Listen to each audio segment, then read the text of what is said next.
Continuamos viendo acerca de teología ya en la quinta parte. Estamos profundizando sobre las escrituras, las características de esta revelación dada por Dios a través de diferentes hombres y mujeres, principalmente hombres, 40 hombres a través de 1600 años, ¿no? Aproximadamente desde el año 1500 antes de Cristo hasta el año 100 después de Cristo fue el tiempo que duró el proceso de revelación de Dios, tanto a Moisés, a Job, a todos los escritores del Antiguo y del Nuevo Testamento. Entonces, ahora continuamos compartiendo esto de la verificación de las Escrituras. La verificación de las Escrituras. ¿Qué es? Las Escrituras afirman ser inspiradas. El vocablo frase dijo Dios se emplea más de 2600 veces en la Biblia. Entonces, la misma palabra de Dios afirma que es Dios el que está hablando, ¿no? Y eso le trae a uno una convicción de que realmente Dios existe, Dios habla, Dios es real. Cristo mismo citó el Antiguo Testamento y vivió en armonía con sus enseñanzas. Nosotros podemos, por la gracia de Dios, ser testigos. Por el caso mío, yo la primera vez que leí el Nuevo Testamento fue el Evangelio de Mateo. Entonces me impactó la vida del Señor Jesús y él citaba continuamente al Antiguo Testamento, a los profetas del Antiguo Testamento, y citaba y decía que eso eran palabra de Dios, ¿no? Cuando Satanás, por ejemplo, lo tentó para caer en pecado, él citaba pasajes del Antiguo Testamento cuando él estaba en esos 40 días de ayuno. Entonces, varias oportunidades, tanto Cristo como los escritores del Nuevo Testamento citan al Antiguo Testamento como palabra inspirada de Dios. También el libro de Hebreos 1:1 dice, Dios, habiendo hablado en otros tiempos a nuestros padres por los profetas, en estos postreros tiempos nos habló a través del Hijo. El Hijo es Jesucristo. Entonces tenemos ahí un testimonio escrito de lo que consideraban los escritores del Nuevo Testamento al Antiguo Testamento como palabra inspirada de Dios a través de los profetas, pero la mayor revelación de Dios o la autorrevelación de Dios es el Hijo, es decir, Jesucristo como Hijo de Dios, como Dios mismo, ¿no?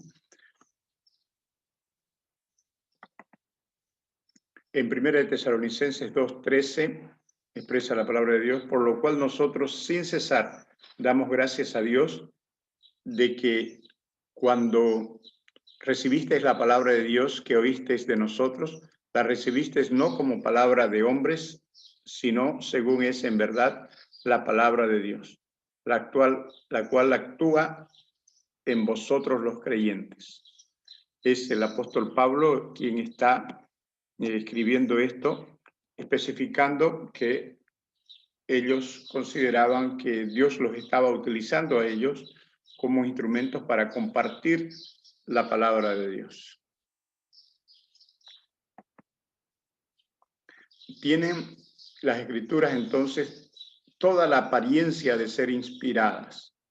Por ejemplo, su exactitud al citar lugares, personajes, nombres en el Antiguo, el Nuevo Testamento, toda la descripción que hace posteriormente, tanto los arqueólogos, los que estudian historia aún secular, escritores seculares testificaron de que sí, evidentemente, cada uno de los detalles que menciona la Biblia efectivamente sucedieron. Y aún eventos como la apertura del Mar Rojo, ¿no?, que fue un milagro para que pase el pueblo de Dios, actualmente existe una explicación científica para ese hecho. Por supuesto que es sobrenatural, pero Dios maneja la naturaleza. También su unidad ¿no? Es decir, la Biblia, a pesar de que tiene 66 libros escritos por 40 autores diferentes durante un periodo de 1600 años, sin embargo, tiene unidad, es decir, un solo mensaje, no hay contradicción entre una parte y la otra, sino que son complementarias. ¿Cuántos libros hay que justifican dos lecturas? O sea, normalmente uno lee un libro y ya no lo vuelve a leer, pero sin embargo, la Biblia, uno la lee y la quiere seguir leyendo, a pesar de que haya ya hecho un libro, una lectura desde Génesis hasta Apocalipsis, vuelve a hacerla 2, 3, 4, 5 o más veces porque tiene un mensaje muy profundo que en una simple lectura no se logra comprender o profundizar o aplicar a nuestra vida. También su extraordinaria circulación, es decir, es el libro que a mayor cantidad de idiomas se ha traducido y podríamos decir mayor cantidad de volúmenes de difusión, ¿no? Actualmente en formato digital ya existe en la mayoría de los idiomas y dialectos del mundo al mismo tiempo diferentes versiones.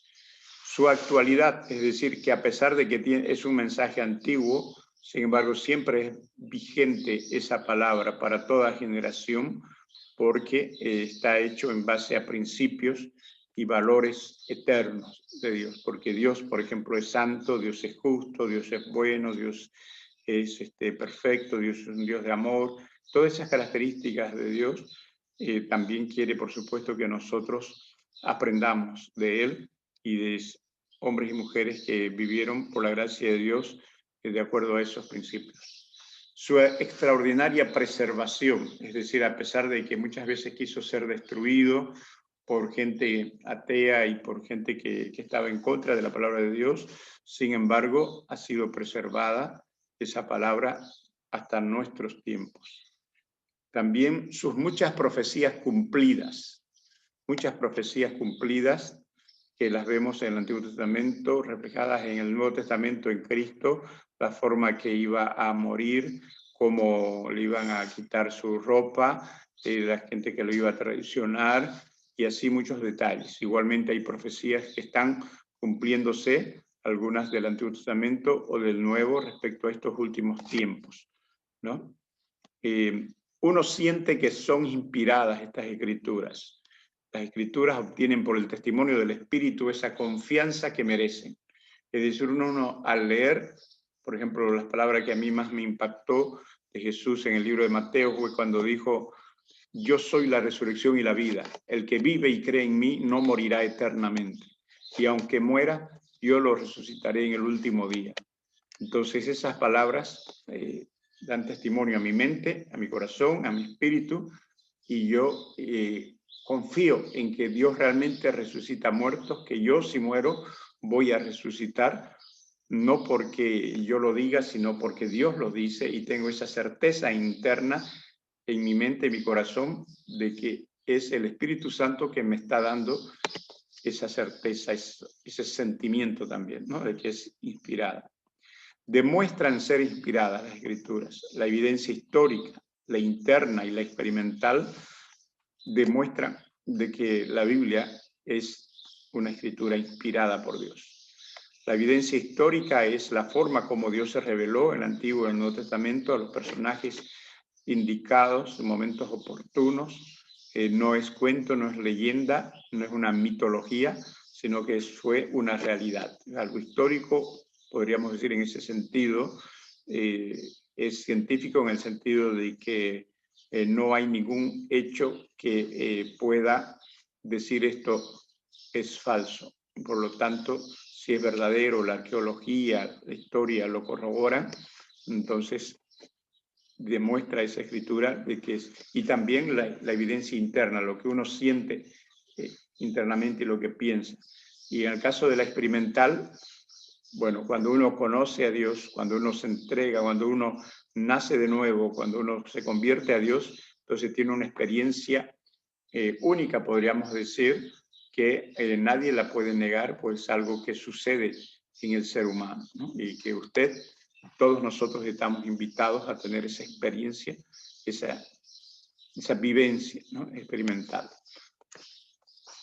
Así que ahora estamos finalizando esta quinta parte y nos despedimos con la paz de Dios para que el Señor nos ayude a poner en práctica esa palabra inspirada de Dios. Shalom.